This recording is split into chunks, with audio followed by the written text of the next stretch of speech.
Olá, hoje nossa aula é sobre elementos estruturais do texto. A estrutura de um texto, ela tem que ser constituída de parágrafos e de períodos. Uma reunião de períodos vai gerar blocos chamados de parágrafos e os parágrafos vão fazer o texto ter uma continuidade. Se eles forem ligados, adequadamente dentro do texto, eles vão formar um todo que a gente chama de texto. Então a gente vai trabalhar um pouco sobre a estrutura desse texto. O parágrafo, ele é importante para dar um layout agradável na página, né?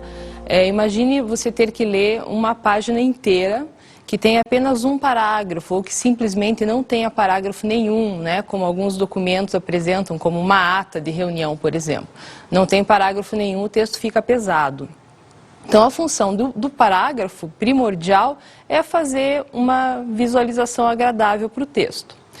A unidade temática é o segundo quesito importante e esse quesito vai fazer justamente cada bloco ou cada parágrafo do texto falar ou se deter sobre um tópico importante do texto. É importante que haja uma relação lógica entre os parágrafos, né? Então, a gente tem que pensar em algumas conjunções, né? Em algumas locuções conjuntivas, como desse modo, porém, sendo assim, para ir fazendo um encadeamento do texto. Agora nós vamos ver como que vai funcionar esses blocos todos encadeados, né, dentro do texto, em termos de estrutura, com o exemplo que nós vamos ler agora. As ossadas de 51 pessoas decapitadas encontradas no sul da Grã-Bretanha, em junho do ano passado, foram identificadas como pertencendo a povos vikings, que habitaram o país na virada para o segundo milênio. Desde que a cova foi encontrada, em junho de 2009, durante a construção de uma rodovia no condado de Dorset para os Jogos Olímpicos de Londres 2012, arqueólogos vinham tentando desvendar o mistério da identidade daqueles ossos e por que os crânios estavam separados do restante dos corpos.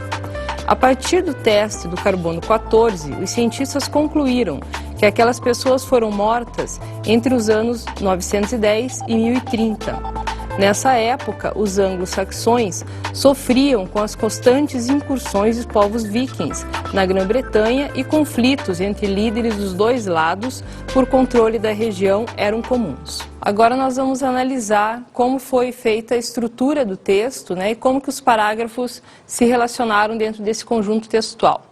O parágrafo 1 vai começar com as ossadas de 51 pessoas decapitadas e vai terminar com na virada para o segundo milênio.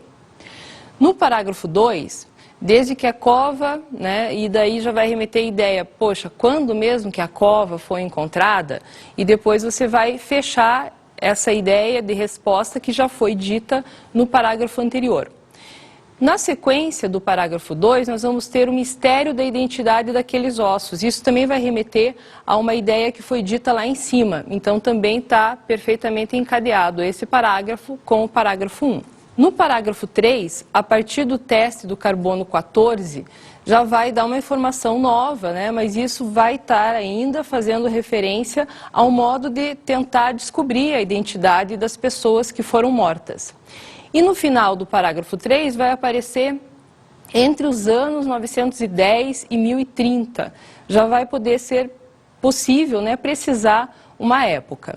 No parágrafo 4, essa época é retomada, então vai dar a ideia de uma continuidade perfeita, porque vai abrir o parágrafo com nessa época. Então os relatores, né, ou os conectivos foram usados adequadamente para formar, a partir da junção dos parágrafos, um texto completo. Agora nós vamos ver como que os temas se organizam parágrafo a parágrafo no texto. No parágrafo 1, se quisermos sintetizar rapidamente os temas de que ele trata, vai aparecer lá as ossadas encontradas, depois a identificação dessas pessoas, então eram de vikings. Na virada para o segundo milênio vai focar a época. No parágrafo 2, pesquisa sobre a identidade daqueles ossos, para tentar mesmo determinar mais detalhes, né, informar mais os leitores a respeito. O parágrafo 3 já vai para um procedimento científico específico, que é o teste do carbono 14 e definida daí a época, que é o período de 910 a 1030. O parágrafo 4 já vai dar detalhes sobre essa época, então descoberto o período, né, vai se dizer o que acontecia, né, nesse trecho de tempo em que as pessoas das ossadas encontradas viviam. No primeiro parágrafo, em geral, para fazer ideia mesmo de como que os outros se desenrolam a partir dele, tem então uma grande apresentação, se apresenta o problema, ou o assunto, ou o fato, com vários informes rápidos, né, formando um pequeno resumo. No texto de jornalismo, por exemplo, nas notícias, reportagens, esse primeiro parágrafo vai receber o nome de lead, porque é só para conduzir mesmo o leitor para as coisas fundamentais do texto. A partir desse lead é que as informações vão se detalhar mais. Então, depois o segundo parágrafo tem a função de retomar, por exemplo, sobre os vikings, digamos, e detalhar alguma coisa sobre isso.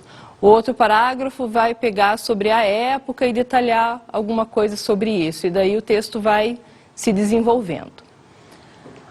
Agora nós vamos trabalhar com a conclusão que a gente tira a partir desse começo, que é o lead, né? Então nós vamos ler agora um outro tipo de texto, que só vamos contar então com a informação de abertura, com o primeiro parágrafo.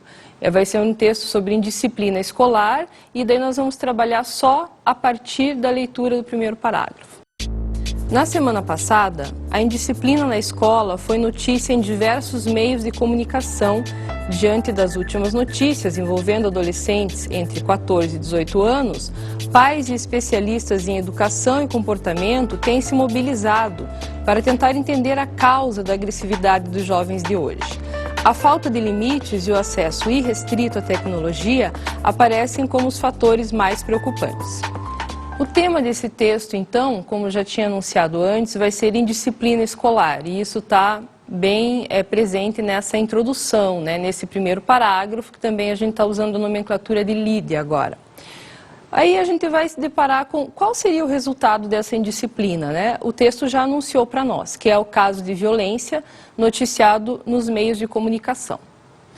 Depois, nós temos que pensar em algumas técnicas, se a gente quiser desenvolver o texto mesmo, a partir das informações que o primeiro parágrafo traz, desenvolver algumas técnicas para aprofundar os temas sugeridos, né? Que temas poderiam aparecer para aprofundar esse texto? Então, vamos pensar em algumas sugestões. Alguns depoimentos, entrevistas com pais e diretores, né, pegando o testemunho dessas pessoas que envolvem-se com adolescentes.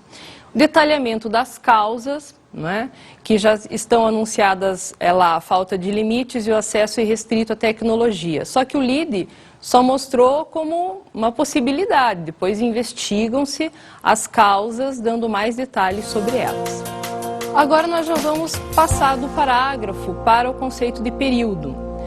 Os períodos, eles formam o parágrafo, né? Eles são um elemento que acaba fazendo uma junção menor, porque o parágrafo é uma junção maior para resultar no texto, e os períodos são o menor elemento constituinte do texto, então, considerando a escala período, parágrafo e texto. Os períodos, eles podem ser simples ou compostos. O que vai dizer para você qual a categoria em que um período se encaixa é a quantidade de verbos. Então, se um período tem 2 verbos ou mais, ele vai ser um período composto. E se tem apenas um verbo ou uma locução verbal, ele vai ser um período simples. O tamanho do período, ele vai ser determinado pela marcação da letra maiúscula no início até o ponto final. Esse é o espaço de um período e dentro desse intervalo, daí você vai analisar se tem um verbo ou uma locução verbal ou 2 ou mais verbos ou locuções verbais. Vamos lá para um exemplo. Exemplo de período simples. A instalação de mais radares eletrônicos garantirá mais segurança no trânsito. Esse período nós vamos ter ali garantirá como único verbo, né? Por isso que nós temos um período simples. E vejam a delimitação do período, que é da maiúscula A até o ponto depois de trânsito. Exemplo de período composto. Agora nós já vamos ter um período maior, que vai desde o O até radares, com o ponto final. O crescimento desenfreado nas grandes cidades provoca inúmeros problemas no trânsito, que passará a ser monitorado por novos radares. Eu tenho outros encadeamentos aqui dentro, né? A prova disso é que eu estou usando também mais pontuação de vírgula. Então, eu vou ter provoca como verbo, já vou ter então, portanto, um período composto, porque depois dele eu vou ter ainda passará. Então, 2 verbos já vão constituir o que nós estamos chamando de elemento de período composto. Agora nós vamos falar da relação entre os períodos. Também precisa, né, adequadamente de uma conjunção ou de uma locução conjuntiva para dar lógica, para fazer com que um período se una de fato ao outro, né, sem parecer que os períodos estão falando sobre coisas totalmente distintas. Tem que dar continuidade ao assunto. Então, nós vamos ter lá agora uma relação de causa e efeito, para a gente ver como isso já vai dar a relação entre uma ideia e outra. O crescimento desenfreado nas grandes cidades provoca inúmeros problemas no trânsito que passará a ser monitorado por novos radares. O exemplo é o mesmo do período composto, mas agora a gente vai tentar entender por que ele está perfeitamente encadeado. Porque ele vai apresentar a causa. Aqui nós temos desdobramentos, então vamos falar causa 1, qual é? O crescimento desenfreado. O que essa causa vai desencadear? A consequência 1, que nós estamos marcando aqui como problemas no trânsito. Só que o período, ele vai continuar, né? E daí nós vamos ter lá, o próprio problema no trânsito vai poder ser a causa 2. E essa causa, por consequência, né, vai desencadear outra coisa, que é justamente a instalação de novos radares. Então, as coisas foram se ligando, né? A causa 1 provocou a consequência 1 virou a causa 2 e provocou a consequência 2. Então, do ponto de vista de língua portuguesa, está lógico, está encadeado e também está bem pontuado. Agora vamos para um outro tipo de esquema, né? É o mesmo período ainda como exemplo. Nós temos a causa e a consequência desencadeada, só que essa consequência, ela também vai virar o problema, que é o fato do problema no trânsito. Então, se a consequência virou um problema, pede uma outra solução. Que solução é essa? É justamente a instalação de novos radares. Agora nós vamos apresentar um exemplo de um período que não está bem escrito, né, que tem um problema na organização dele e, logicamente, ele vai estar completamente incompreensível, né, e sem seguir as regras gramaticais. Vamos lá, então. O crescimento desenfreado passará a ser monitorado por novos radares nas grandes cidades, provoca inúmeros problemas no trânsito. Talvez tenha dado para perceber que parece que não tem fim o período e também vai colocando coisas uma ao lado da outra sem usar nenhuma conjunção, nenhuma locução conjuntiva, né? Nenhum elemento que agregue uma ideia à outra. Agora nós vamos analisar o período sem o que. Como que ele ficaria? O que, ele é um importante elemento, né, conectivo. Então, também seria um erro grave tirar o que, porque daí também ficaria incompleto o período. Vamos ver lá. O crescimento desenfreado nas grandes cidades provoca inúmeros problemas no trânsito, passará a ser monitorado por novos radares. O que faz toda a falta aí. Deveria ser que passará, não é? E, no entanto, ele fica ausente do período, causa uma lacuna grave, né, que desencadeia toda uma série de problemas na constituição do período. A pergunta que eu posso fazer a partir daí é: o que de fato passará a ser monitorado por novos radares, né? A ausência do que, porque o que vai se relacionar a um elemento já dito na frase, se ele não existe, não dá para esclarecer a que a informação está se referindo. Então, a pergunta que fica é: o que passará a ser monitorado? O trânsito, que é uma possibilidade, ou talvez o crescimento desenfreado? Né? Se ele tivesse escrito adequadamente, não geraria essa dúvida para os leitores. Agora, outros exemplos de período incompleto. O livro, posso dar qualquer título para esse livro, então o livro X, que comprei na semana passada. Parei o período, né? Eu não terminei a informação sobre ele. Então, como podemos arrumar esse problema? Comprei o livro X na semana passada. Muito bem, eu transformei isso num período completo, que tem o sujeito subentendido, eu, o verbo, comprei, e o meu complemento do meu predicado, né, que é o objeto, o livro X.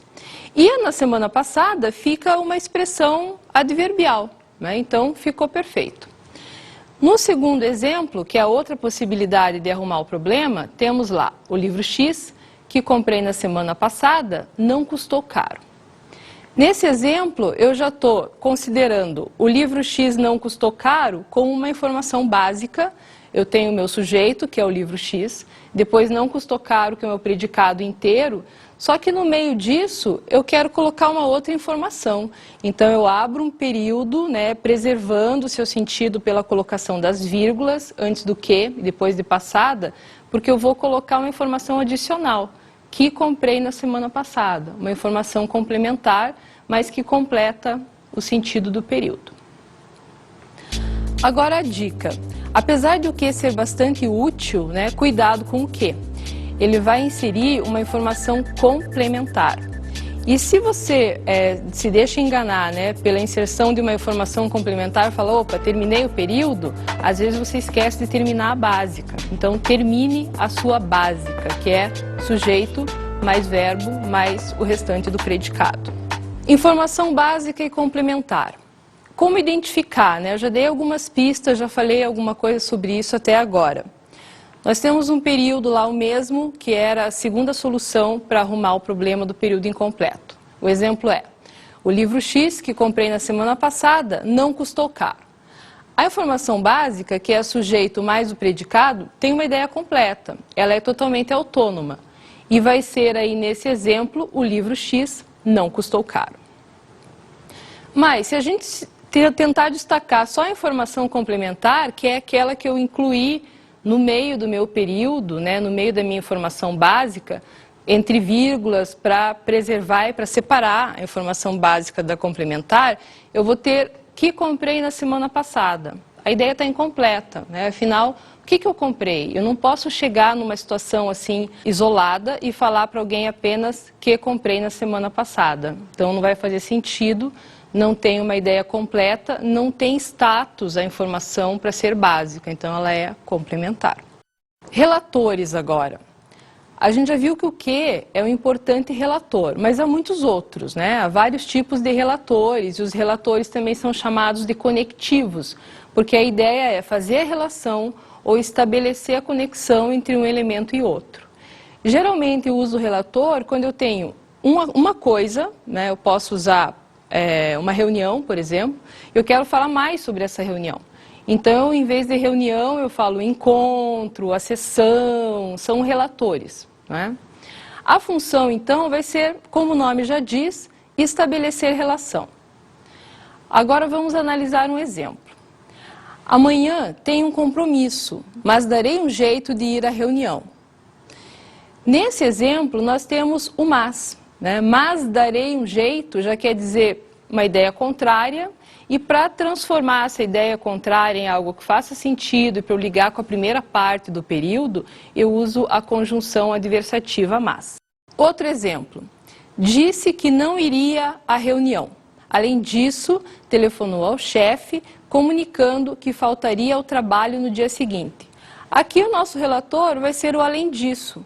Eu estou juntando, né, duas ideias. Eu estou juntando a primeira ideia e daí como vem mais coisa que ele fez para informar sobre a falta, etc., eu coloco além disso para acrescentar informações. Então eu estou encadeando um período a outro. Outros relatores possíveis, né, além das conjunções ou das locuções conjuntivas. A Lua, que é o satélite natural da Terra, tem 4 fases. Aí é o famoso pronome relativo, apareceu o que de novo, né? O que, uma das funções dele é o pronome relativo, e esse que vai colocar no meio do período a informação que é o satélite natural da Terra, está tendo a função de juntar essa informação complementar com a básica, que é a Lua tem 4 fases. Uso de sinônimos agora. Vai ser uma coisa parecida com o exemplo que eu dei rapidamente quando eu abri o assunto dos relatores, né? Reunião, sessão e encontro. Estou usando sinônimos. Então, o uso de sinônimos serve para você mostrar que o teu texto tem uma certa maturidade, não é repetitivo, né? E para você dar continuidade, porque afinal de contas são várias informações sobre uma coisa. Um exemplo, A professora de educação física só tem aulas às quartas. A professora de educação física dá aulas às turmas de primeiro ano. Eu tenho que tentar tirar essa repetição daí. Uma repetição como essa torna o texto muito tati-bitate, muito fácil, né? Numa linguagem que não é apropriada porque tem uma coisa enorme se repetindo de um período para outro. Então, como resolver? Vamos lá. A professora de educação física só tem aulas às quartas. A docente dá aulas às turmas de primeiro ano. Eu estou substituindo tudo a professora de educação física por a docente. Então, já faço evoluir sem repetição. Pronome pessoal. É outra possibilidade. Não vai ser bem um sinônimo, não é? Mas vai ter a função de retomar alguma coisa para evitar a repetição. A professora de educação física só tem aulas às quartas. Ela dá aulas às turmas de primeiro ano. Só troquei a professora de educação física por ela e também resolvi o problema da repetição. Agora nós vamos ver modos, né, de a gente juntar os períodos, não apenas de repetir os dois períodos, né, com variação de sinônimo ou usar o pronome pessoal para tornar a repetição menos presente no texto ou totalmente ausente no texto e dar uma maturidade para essa linguagem, né? Então temos lá a primeira opção. A professora de educação física só tem aulas às quartas e dá aulas às turmas de primeiro ano. Reparem que eu estou usando o E, né, e esse E já se encarrega de dizer que a professora faz duas coisas, que ela só tem aulas às quartas e também dá aulas apenas, né, para as turmas do primeiro ano. Já tenho a enumeração feita apenas com a conjunção aditiva E. Na opção 2, temos a professora de educação física só tem aulas às quartas nas turmas de primeiro ano. Eu também embaralhei um pouco as coisas, né, e transformei nas turmas de primeiro ano, que tinha todo o espaço em um período, era uma informação inteira, né, dentro dos exemplos propostos anteriormente, mas só que eu transformei num advérbio. E também consegui eliminar muita coisa, cortar muita coisa no texto. Então, fiz uma economia de linguagem e está perfeitamente pontuado e completo o período. Opção 3. A professora de educação física, que só tem aulas às quartas, dá aulas às turmas de primeiro ano. Aqui ainda tem um pouco de palavras, né, que a gente viu a opção 2 super enxuta, que daria para cortar muito mais coisa, mas essa trabalha com talvez o principal, né, elemento que é o conectivo pronome relativo, é o famoso que novamente aparecendo. Ele vai transformar que só tem aulas às quartas em informação complementar. Vejam lá que antes do que e depois de quartas tem a vírgula, né, para separar a informação básica de complementar. E depois eu termino, depois de quartas, eu vou terminar a minha informação básica. Afinal de contas, eu tenho lá em cima o sujeito, a professora de educação física e onde está o predicado. Então ele vem agora, dá aulas às turmas de primeiro ano. Agora também há situações no nosso dia a dia que fazem a gente utilizar relatores externos, né? Quando é um relator externo, quer dizer que ele se refere a alguma coisa que não está no texto ou que não está na fala, né, que temos. Então, de repente, eu tenho que apelar para o conhecimento prévio, falar, nossa, mas o que será que é essa palavra que ele está falando? Está se referindo a quê? Ou então, para o ambiente que me cerca, né? Quando é em fala, isso é muito comum. Então, às vezes, eu estou conversando com um amigo e falo sobre uma coisa ali que está perto, mas que nós sabemos do que se trata. Vamos ver exemplos. O que será que é aquilo ali? Vamos supor que estejam conversando, né? As pessoas já viram o que causou estranhamento. Então, eles sabem que aquilo ali, né, é uma coisa que está perto deles e que ambos conhecem. Então, aquilo ali é um tipo de relator externo que vai apelar para o conhecimento já prévio dos dois falantes. Outro exemplo, olha só a roupa dela. Aqui, vamos supor que as pessoas estejam no ônibus, né, vem alguma pessoa com uma roupa bem chamativa, e daí a pessoa já foi vista, já está longe dos falantes e um fala para o outro, olha só a roupa dela. Esse dela é o nosso relator externo. E também já vai ser identificado, né, pelos interlocutores do diálogo, porque eles já viram e já sabem que esse dela se refere àquela mulher que foi vista assim que eles entraram no ônibus. E daí? Conseguiu resolver aquela questão? mais um exemplo. Aí já vai ser um outro tipo de conhecimento que vai vir à tona, né? É um relator externo também, o relator externo vai ser aquela questão, mas daí eu tenho que considerar que as pessoas já se falaram antes, né? Que já falaram qual que era o problema, qual que era a questão, já falaram sobre isso, e daí um amigo encontra o outro dias depois e retoma a conversa. E daí? Conseguiu resolver aquela questão, então já está se referindo àquilo que um contou para o outro dias atrás, supondo. Sobre os relatores internos, que nós vimos bastantes exemplos, né? Uma dica importante, os antecedentes, eles devem vir antes dos relatores. Eu não posso usar, né, um relator sem ter mencionado ainda alguma palavra que ele vá se referir. Então, na escrita, é errado construções como esse tipo, por exemplo, esse período. A diretora dessa escola é muito rígida.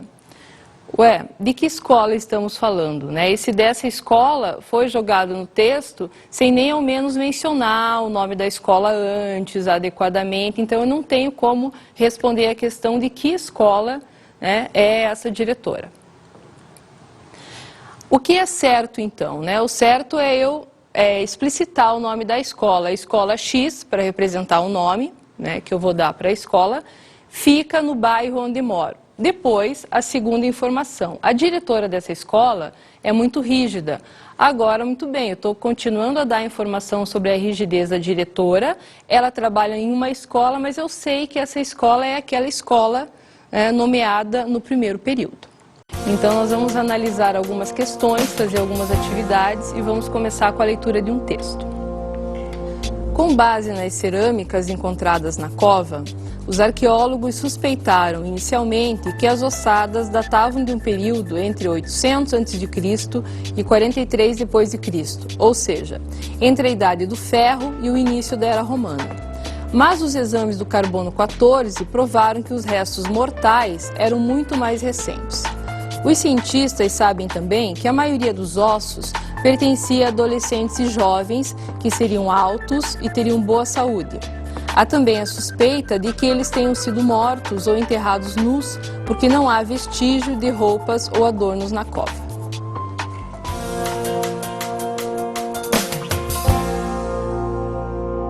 Se tivéssemos de resumir o assunto de cada parágrafo apresentado, faríamos que divisão? Bom, agora nós vamos resolver a questão 1, que é sobre a continuidade do texto que nós já vimos lá no início da aula, não é? Então, os temas dos parágrafos podem ser sintetizados da seguinte forma. No primeiro parágrafo, as pesquisas científicas feitas para determinar a época das ossadas encontradas. No segundo parágrafo, características das ossadas encontradas.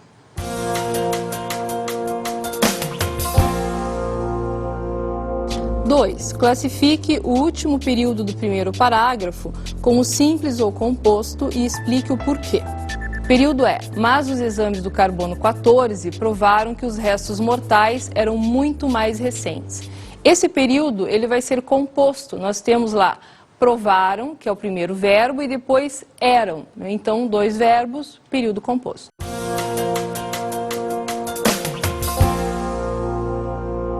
3. Retome os relatores marcados no texto e cite a ideia que estabelecem ou os antecedentes a que se referem.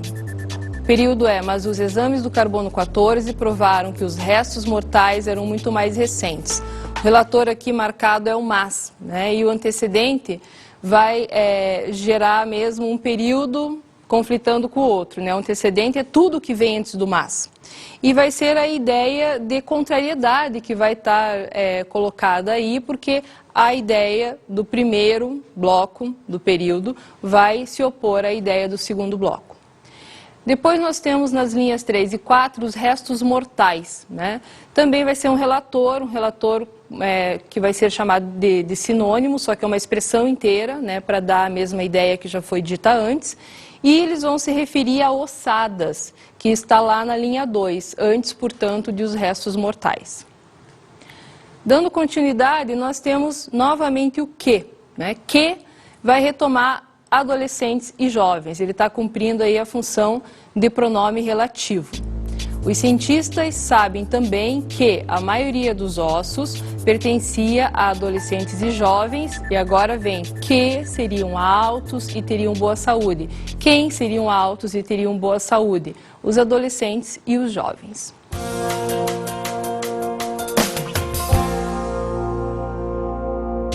Retome os períodos do segundo parágrafo do texto e marque apenas as informações básicas de cada um deles. Justifique a sua resposta. Os cientistas sabem também que a maioria dos ossos pertencia a adolescentes e jovens que seriam altos e teriam boa saúde. Há também a suspeita de que eles tenham sido mortos ou enterrados nus, porque não há vestígio de roupas ou adornos na cova.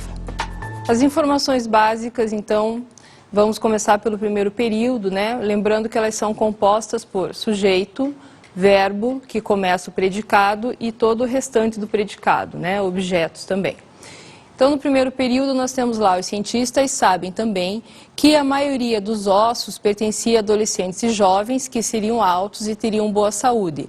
A minha informação básica nesse período está toda no primeiro bloco do texto até a primeira vírgula. Então, vamos retomar a informação básica. Os cientistas sabem também que a maioria dos ossos pertencia a adolescentes e jovens, apenas até aí, porque eu tenho sujeito, eu tenho meu predicado e depois a vírgula já vai tratar de separar isso que é básico do restante que é complementar.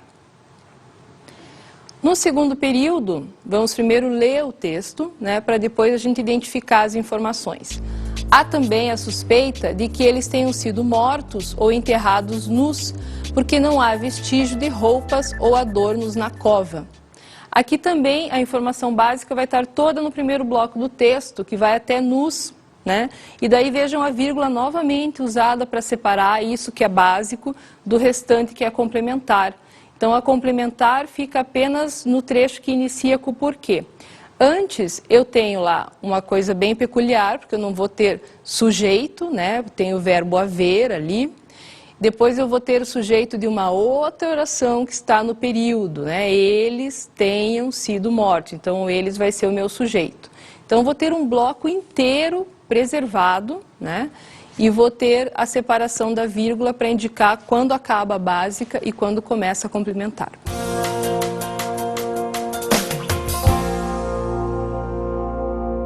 Cinco. Una os períodos a seguir usando relatores. Na letra A, nós temos dois períodos. A moça era alta e a moça usava sapatos de salto alto, né? Uma forma da gente ligar uma à outra. A moça era alta e usava sapatos de salto alto. A gente só vai fazer uma adição, transformar dois períodos numa grande enumeração usando a conjunção aditiva e. Na letra B, meu amigo excedeu o limite de velocidade.